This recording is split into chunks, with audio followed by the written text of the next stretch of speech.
Sărutarea nu trebuie să aibă brutalitatea asta alimentară, ci să fie ușoară, delicată.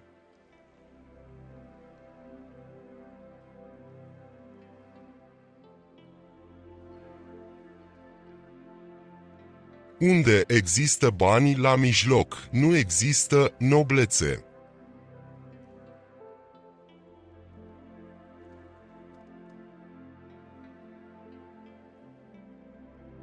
E mai bine, cum spune înțelepciunea populară, să fii capul cozii decât coada capului.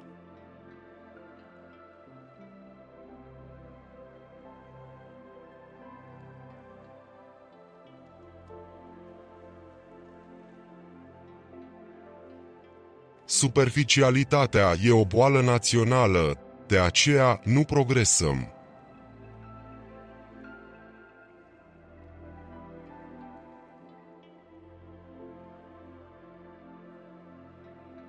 Scopul căsătoriei este procreația și când o femeie nu procrează, decade din drepturile ei.